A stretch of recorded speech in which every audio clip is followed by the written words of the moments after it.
পুরো মধ্যপ্রাচ্য জুড়ে বাজছে তৃতীয় বিশ্বযুদ্ধের দামামা। ইরানের ভূখণ্ড থেকে ইসরায়েলের ভূখণ্ডে দ্বিতীয়বারের মতো ব্যাপক ক্ষেপণাস্ত্র ও রকেট হামলা করেছে আইআরজিসি বাহিনী। এবারে ইসরায়েলকে মাটির সঙ্গে মিশিয়ে দেওয়ার অঙ্গীকার করেছে খামেনির প্রশাসন।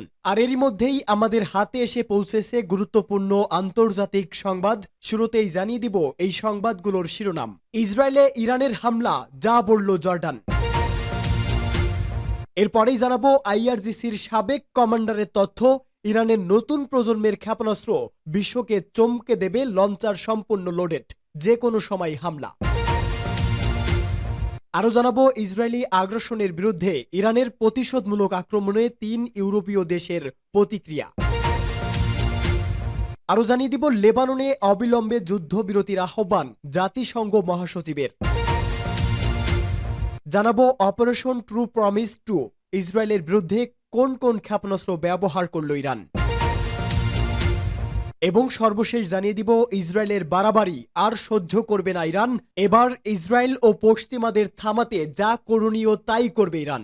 এতক্ষণ শুনছিলেন সংবাদ শিরোনাম, এবারে বিস্তারিত। তবে তার আগে আপনি যদি ইহুদিবাদী ইসরায়েলের ভূখণ্ডে ইরান সহ সকল প্রক্সি বাহিনীর হামলাকে সমর্থন করে থাকেন, তাহলে ভিডিওর কমেন্টস বক্সে ইয়েস লিখে জানিয়ে দিন আপনার মূল্যবান মতামত। আর যদি আপনি মনে করে থাকেন এই মুহূর্তে মুসলমানদের পাশে সৌদি আরবের দাঁড়ানো উচিত, তাহলে ভিডিওটিতে একটি লাইক দিয়ে চ্যানেলটি সাবস্ক্রাইব করে সম্পূর্ণ ভিডিও দেখার অনুরোধ রইল। ইসরায়েলে গতকাল মঙ্গলবার রাতে ইরানের ক্ষেপণাস্ত্র হামলা মধ্যপ্রাচ্যে উত্তেজনা বাড়িয়েছে। অদ্ভুত পরিস্থিতিতে ওই এলাকায় আরও বেশি সংঘাতের আশঙ্কা করা হচ্ছে। এ পরিস্থিতিতে ইসরায়েলের সঙ্গে সীমান্ত লাগোয়া জর্ডান বলছে তারা আর যুদ্ধক্ষেত্র হিসেবে ব্যবহৃত হবে না। জর্ডানকে মূলত পশ্চিমা মিত্র হিসাবেই দেখা হয়, তবে সেখানে অনেক ফিলিস্তিনি জনগণ রয়েছে। গত এপ্রিলে ইসরায়েলে ইরান যখন হামলা করেছিল, তখন ইরানের ক্ষেপণাস্ত্র ধ্বংস করতে যুক্তরাষ্ট্র ও ইসরায়েলকে সাহায্য করছিল জর্ডান। জর্ডানের স্বরাষ্ট্র মন্ত্রণালয় জানিয়েছে রাজধানী আম্মান সহ দেশের বিভিন্ন স্থানে ক্ষেপণাস্ত্রের কিছু অংশ পড়েছে। দেশটির একজন মন্ত্রী মোহাম্মদ আল মোমিনি আল মালাকা টিভি চ্যানেলকে বলেছেন, জর্ডানের অবস্থান সবসময় ছিল যে তারা কারো জন্য যুদ্ধক্ষেত্র হবে না। জর্ডান এবং এর জনগণকে রক্ষা করা আমাদের প্রথম দায়িত্ব। ক্ষেপণাস্ত্র বা ধ্বংস অবশেষ পড়ে 3 জন সামান্য আহত হয়েছে বলেও জানিয়েছে আল মমিনি। রাষ্ট্রীয় মিডিয়া সম্প্রচারিত বিভিন্ন প্রতিবেদনে ক্ষয়ক্ষতির চিত্র দেখা গেছে বলে জানিয়েছে সিএনএন। আম্মানের উত্তর পশ্চিমে বালকা গভর্নরেট থেকে একটি লাইভ প্রতিবেদনে একজন সাংবাদিক জানান, সেখানে 2 মিটার লম্বা ক্ষেপণাস্ত্রের একটি টুকরা এসে পড়েছে। জর্ডানের সামরিক বাহিনী দেশের জনগণকে বাড়িতে থাকতে এবং তার সব বাহিনীকে প্রস্তুত থাকতে বলেছেন। জর্ডানের একজন কর্মকর্তা জানিয়েছে, জর্ডানের আকাশ সীমায় ক্ষেপণাস্ত্র ঢোকানো হয়েছে। এর আগে এপ্রিলের 13 তারিখে ইরান যে ড্রোন ও ক্ষেপণাস্ত্র হামলা চালিয়েছে, তখনও সেগুলো ঠেকিয়ে দিয়েছিল জর্ডান। মঙ্গলবার রাতে ইরান যে হামলা চালিয়েছে তার অন্যতম লক্ষ্য ছিল ইসরায়েলের নেভাতিম বিমান ঘাঁটি। সিএনএন হামলার ভিডিও বিশ্লেষণ করে জানিয়েছে, নেভাতিম ঘাঁটিতে অন্তত কয়েক ডজন মিসাইল ছুড়েছে ইরান। সেগুলো একের পর এক ঘাঁটিতে আঘাত হানতে দেখা গেছে। সূত্র সিএনএন। আইআরজিসির সাবেক কমান্ডারের তথ্য, ইরানের নতুন প্রজন্মের ক্ষেপণাস্ত্র বিশ্বকে চমকে দেবে, লঞ্চার সম্পূর্ণ লোডেড। ইসলামী প্রজাতন্ত্র ইরানের বিপ্লবী গার্ড বাহিনী বা আইআরজিসির সাবেক কমান্ডার মোহাম্মদ ইসমাইল কাউসারি বলেছেন, ইরানের হাতে নতুন প্রজন্মের যে সমস্ত ক্ষেপণাস্ত্র রয়েছে তা দিয়ে যদি ইহুদিবাদী ইসরায়েলের উপর হামলা করা হয়, তাহলে সারা বিশ্ব অবাক হয়ে যাবে। তিনি বলেন, এ সমস্ত ক্ষেপণাস্ত্র লঞ্চার সম্পূর্ণভাবে প্রস্তুত রয়েছে এবং তাতে ক্ষেপণাস্ত্র লোড করা আছে। ইরানের হামলার জবাবে ইসরায়েল কোনো ধরনের পাল্টা পদক্ষেপ নিলে ইরান এ সমস্ত ক্ষেপণাস্ত্র ব্যবহার করবে। তিনি বলেন, আমাদের দেশের বহু স্তরের ক্ষেপণাস্ত্র প্রতিরক্ষা ব্যবস্থা রয়েছে এবং সেগুলো সর্বোচ্চ পর্যায়ে প্রস্তুত আছে। কমান্ডার কাউসারি বলেন, আমাদের অনেক ক্ষেপণাস্ত্র প্ল্যাটফর্ম এখনো বের করা হয়নি।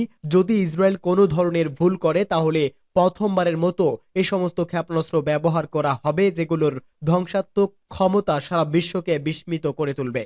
ইসরায়েলি আগ্রাসনের বিরুদ্ধে ইরানের প্রতিশোধমূলক আক্রমণে 3 ইউরোপীয় দেশের প্রতিক্রিয়া। ইসরায়েলের উপর ইসলামী প্রজাতন্ত্র ইরানের ক্ষেপণাস্ত্র হামলার ব্যাপারে প্রতিক্রিয়া জানিয়েছে ইউরোপীয় ইউনিয়ন, ফ্রান্স, জার্মানি ও ব্রিটেন। ইউরোপীয় ইউনিয়ন, জার্মানি, ফ্রান্স এবং ব্রিটেনের শীর্ষ নেতারা ইহুদিবাদী ইসরায়েলের সন্ত্রাসী ও অবৈধ কর্মকাণ্ডের কথা উল্লেখ না করে মঙ্গলবার ইসরায়েলে ইরানের ইসলামী বিপ্লবী গার্ড বাহিনী আইআরজিসির ক্ষেপণাস্ত্র হামলার বিষয়ে প্রতিক্রিয়া জানাতে গিয়ে দখলদার ইসরায়েলের অপরাধযোগ্যকে সমর্থন করেছেন। পার্সটুডের মতে ইউরোপীয় ইউনিয়নের পররাষ্ট্র নীতি বিষয়ক প্রধান কর্মকর্তা জোসেফ বোরেল সমগ্র অঞ্চল জুড়ে অবিলম্বে যুদ্ধবিরতির আহ্বান জানিয়ে দাবি করেছেন তারা একটি ব্যাপক আঞ্চলিক যুদ্ধ ঠেকাতে সহায়তা করার জন্য সম্পূর্ণ প্রস্তুত রয়েছে। তিনি বলেন, আক্রমণ এবং প্রতিশোধের বিপজ্জনক পরিণতি নিয়ন্ত্রণের বাইরে চলে যাওয়ার ঝুঁকি রয়েছে। এদিকে ইউরোপীয় কাউন্সিলের সভাপতি এবং এই ইউনিয়নের পররাষ্ট্র নীতির দায়িত্বে থাকা কর্মকর্তা চার্লস মিশেল বলেছে, মধ্যপ্রাচ্যে উত্তেজনাকর পরিস্থিতি এখনই শান্ত করতে হবে এবং আঞ্চলিক যুদ্ধ কারো স্বার্থ রক্ষা করবে না। ইসরায়েলে ইরানের নজিরবিহীন ক্ষেপণাস্ত্র হামলার কথা উল্লেখ করে ফরাসি প্রেসিডেন্ট ইমানুয়েল ম্যাক্রো বলেন, পারস্য ইসরায়েলের নিরাপত্তা রক্ষায় তাদের অঙ্গীকারের নিদর্শন হিসেবে পশ্চিম এশিয়ায় ফ্রান্সের সামরিক স্থাপনাগুলোকে সক্রিয় করেছে। অন্যদিকে জার্মানির পররাষ্ট্রমন্ত্রী আনালনা বারবুক এই অঞ্চলে উত্তেজনা সৃষ্টিকারী ইসরায়েলের সন্ত্রাসী কর্মকাণ্ডের কথা উল্লেখ না করে ইসরায়েলি আগ্রাসনের জবাবে ইরানের ক্ষেপণাস্ত্র হামলা অবিলম্বে বন্ধের আহ্বান জানিয়েছে। ব্রিটিশ প্রধানমন্ত্রী কিয়ের স্টোমার বলেছে, আমরা ইসরায়েলের পাশে আছি এবং ইরানের বিরুদ্ধে ইসরায়েলের আত্মরক্ষার অধিকারকে স্বীকৃতি দিচ্ছি। ইসরায়েলের সাম্প্রতিক অপরাধযজ্ঞের প্রতিক্রিয়ায় মঙ্গলবার আইআরজিসির বিমান বাহিনী বহু সংখ্যক ব্যালিস্টিক ক্ষেপণাস্ত্র দিয়ে ইসরায়েলের গুরুত্বপূর্ণ সামরিকগুলো ধ্বংস করেছে। লেবাননে অবিলম্বে যুদ্ধবিরতির আহ্বান জাতিসংঘ মহাসচিবের। লেবাননে সংঘাত বাড়তে থাকায় গভীর উদ্বেগ প্রকাশ করেছে জাতিসংঘের মহাসচিব। তিনি অবিলম্বে যুদ্ধবিরতির আহ্বান জানিয়েছে। জাতিসংঘ মহাসচিবের মুখপাত্র স্টিফেন দুজারিক এক বিবৃতিতে বলেন, যে কোনো মূল্যে লেবাননে যুদ্ধ এড়াতে হবে এবং দেশটির সার্বভৌমত্ব ও আঞ্চলিক অখণ্ডতার প্রতি সম্মান দেখাতে হবে। বিবৃতিতে আরও বলা হয়, লেবাননের প্রধানমন্ত্রী নাজিব মিকাতির সাথে কথা বলেছেন গুতারেস। মহাসচিব মিকাতিকে বলেছেন, লেবাননের বিপর্যস্ত বাসিন্দাদের সহায়তা করতে জাতিসংঘের সব সদস্য এক হয়েছে। গুতারেস লেবাননের জন্য 426 মিলিয়ন মার্কিন ডলারের মানবিক আবেদনে অবদান রাখতে জরুরি ভিত্তিতে আন্তর্জাতিক সম্প্রদায়ের প্রতি আহ্বান জানিয়েছে। বিবৃতিতে আরও বলা হয়, মহাসচিব তার যোগাযোগ বজায় রাখবেন, পাশাপাশি তার প্রতিনিধিরাও তাদের প্রচেষ্টা চালিয়ে যাবে। সূত্র এএফপি। ইসরায়েলের বিরুদ্ধে কোন কোন ক্ষেপণাস্ত্র ব্যবহার করল ইরান? মঙ্গলবার দিবাগত রাতে 3 ধরনের ব্যালিস্টিক ক্ষেপণাস্ত্র দিয়ে হামলা চালিয়েছে। প্রেস টিভি জানিয়েছে, এই অভিযানে ইরানের ইসলামী বিপ্লবী গার্ড বাহিনী বা আইআরজিসি কদ্দর, ইমাদ এবং ফাত্তা হাইপারসোনিক ক্ষেপণাস্ত্র ব্যবহার করেছে। এসব ক্ষেপণাস্ত্রের শতকরা 90% কাঙ্ক্ষিত লক্ষ্যবস্তুতে আঘাত হানতে সক্ষম হয়েছে। এখনও পর্যন্ত এসব হামলায় জনজীবন ও সহায় সম্পত্তির ক্ষয়ক্ষতির বিস্তারিত তথ্য পাওয়া না গেলেও ইসরায়েলি গণমাধ্যমগুলো বলছে, ইরানি ক্ষেপণাস্ত্রের আঘাতে ইসরায়েলের গুরুত্বপূর্ণ সামরিক ও গোয়েন্দা স্থাপনাগুলোর মারাত্মক ক্ষয়ক্ষতি হয়েছে।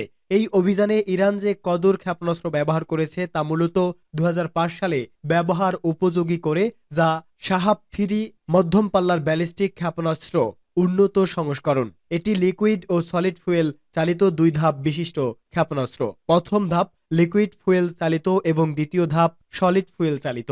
এই ক্ষেপণাস্ত্রের 3টি ভার্সন রয়েছে, যার একটির পাল্লা 1350 কিলোমিটার, আরেকটির পাল্লা 1650 কিলোমিটার এবং সর্বশেষ ভার্সনের পাল্লা 1950 কিলোমিটার। এই ক্ষেপণাস্ত্র 15.86 মিটার থেকে 16.58 মিটার পর্যন্ত লম্বা এবং এর ব্যাসার্ধ 1.25 মিটার। এসব ক্ষেপণাস্ত্রের ওজন 15 থেকে 17.5 টন। এই কদর ক্ষেপণাস্ত্রের উন্নত সংস্কার হচ্ছে ইমাদ ব্যালিস্টিক ক্ষেপণাস্ত্র। 2015 সালে এই ক্ষেপণাস্ত্র ব্যবহার উপযোগী করে তোলা হয়। ইমাদ ক্ষেপণাস্ত্র মূলত ইরানের প্রথম গাইডেড মিসাইল, যা সুনির্দিষ্ট লক্ষ্যবস্তুতে আঘাত হানার আগ পর্যন্ত নিজেকে প্রতিটি অবস্থায় নিয়ন্ত্রণ করতে পারে। ইমাদ ক্ষেপণাস্ত্র 1750 কেজি ওয়ারহেড বহন করতে পারে এবং ইসরায়েলের বাড়াবাড়ি আর সহ্য করা হবে না বলছে ইরান। মঙ্গলবার ইসরায়েলের অভ্যন্তরে প্রতিশোধমূলক ক্ষেপণাস্ত্র হামলা চালিয়েছে ইরান।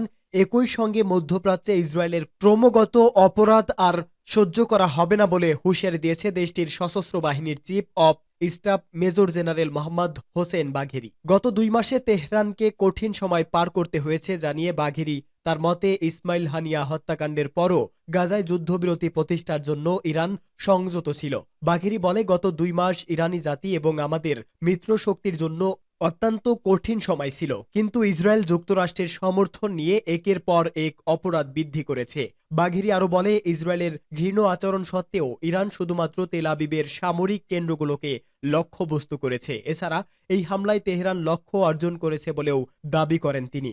ইসরায়েলের হামলার বিস্তৃত নিয়ে তিনি আরো বলেন, মোসাদের সদর দপ্তর নেভাটিম বিমানবন্দর লক্ষ্যবস্তু করা হয়। এছাড়া এই অভিযানে গাজার আশেপাশের অঞ্চলে কৌশলগত রাডার, পাশাপাশি ট্যাঙ্ক, কর্মীবাহক এবং ইসরায়েলের গোয়েন্দা কেন্দ্রগুলো লক্ষ্যবস্তু করা হয়েছিল, যা গাজার জনগণের গণহত্যার জন্য দায়ী ছিল।